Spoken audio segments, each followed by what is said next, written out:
Shalom saudara yang dikasihi Tuhan, selamat pagi, senang dan bahagia rasanya karena masih bisa menyapa saudara di pagi yang indah ini.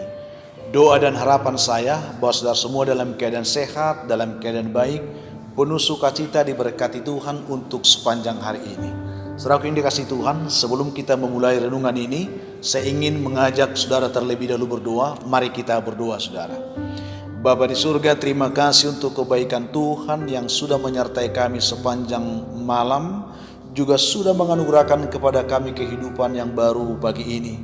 Berkati dan pimpinlah kami oleh Roh Kudus-Mu, sehingga kami boleh berjalan dalam kemenangan Kristus di sepanjang hari ini. Dalam nama Yesus kami berdoa. Amin.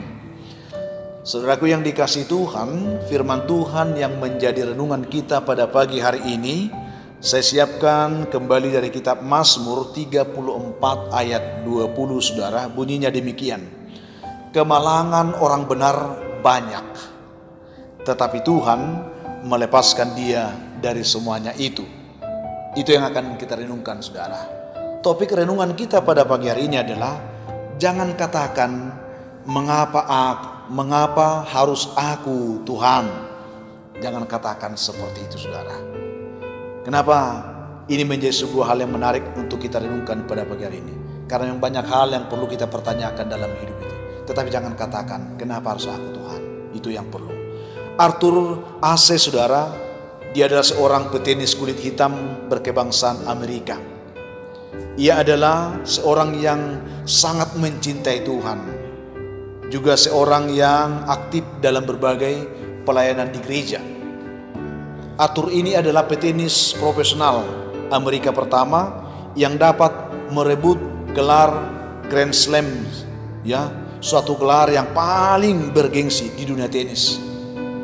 Arthur juga adalah, ya kalau kita lihat di sini, petenis pertama yang bisa merebut beberapa gelar bergengsi tenis dunia. Salah satu adalah US Open tahun 1968, dia orang pertama orang Amerika. Lalu Australian Open juga tahun 1970 dan Wimbledon tahun 1975 saudara. Ketiga gelar ini adalah gelar bergengsi. Satu-satunya orang Amerika pertama yang bisa merebut adalah Arthur Ashe ini saudara. Tetapi pada tahun 1979 saudara, Arthur ini tiba-tiba terkena serangan jantung yang mengharuskan dia harus operasi, ya, bypass. Dan bahkan setelah ia mengalami 2 kali operasi, Arthur bukannya semakin sembuh, namun ia justru menjadi terkena virus HIV saudara, karena ia salah menerima donor darah ketika ia sedang dioperasi. Karena itu membuat kondisi kesehatan Arthur ini semakin memburuk. Pada suatu waktu saudara, ada seorang penggemarnya yang prihatin dengan kondisi Arthur ini menulis surat kepada Arthur dan berkata demikian, mengapa Tuhan mengizinkan engkau mengalami penyakit seperti ini? Ini sebuah pertanyaan yang ditujukan kepada Arthur saudara. Setelah Arthur membaca surat penggemarnya ini, lalu ia membalas dengan sangat baik. Demikian kira-kira balasan suratnya saudara. Dia katakan, saudaraku, tidak ada yang perlu disesali dalam kehidupan ini. Coba Anda perhatikan, dari 50 juta orang yang berkeinginan main tenis, paling hanya bisa 5 juta yang mampu belajar main tenis, dia katakan. Dari 5 juta itu, paling 500 ribu orang yang bisa menjadi pemain tenis profesional.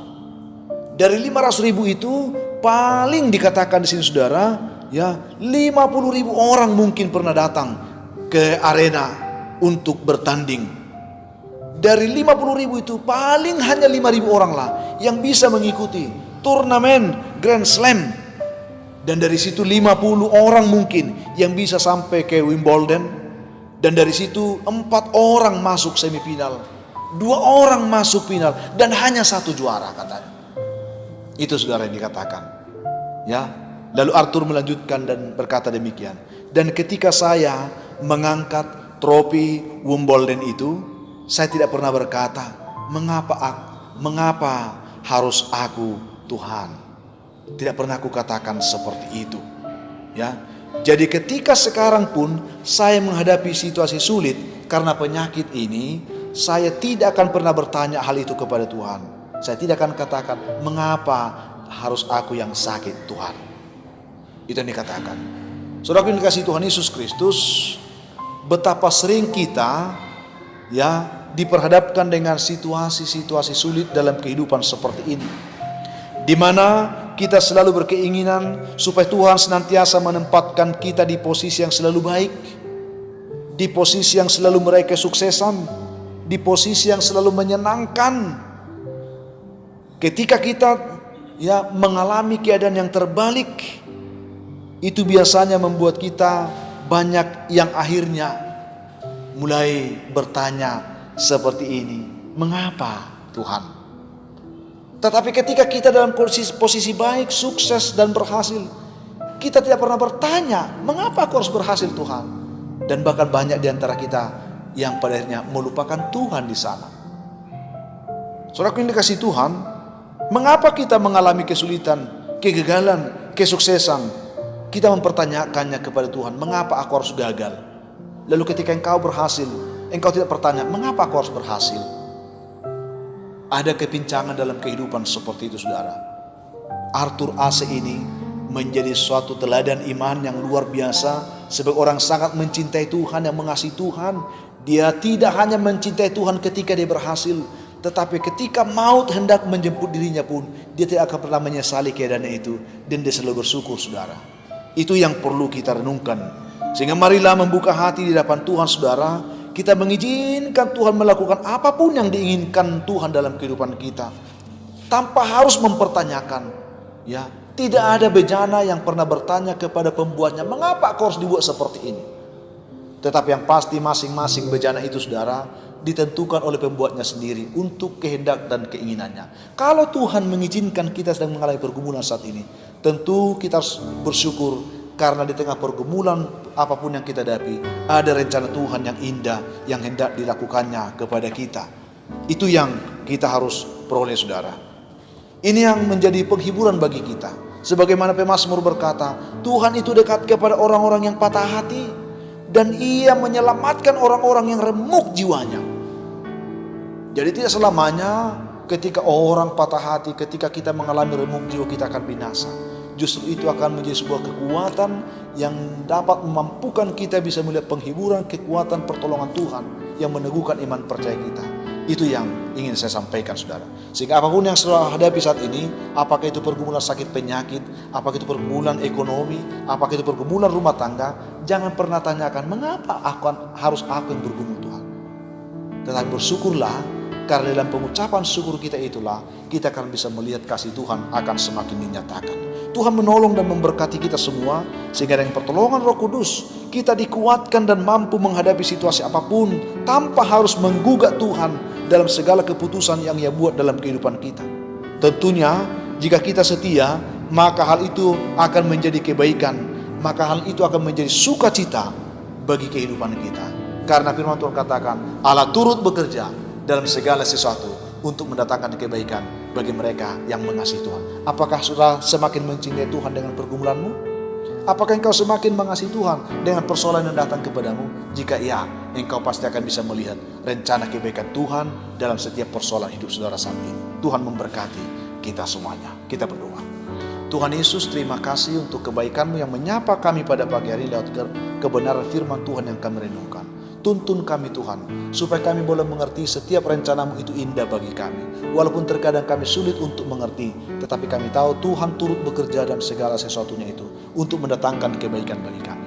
Berkatilah umat-Mu saat yang mendengarkan renungan ini, dimanapun mereka berada.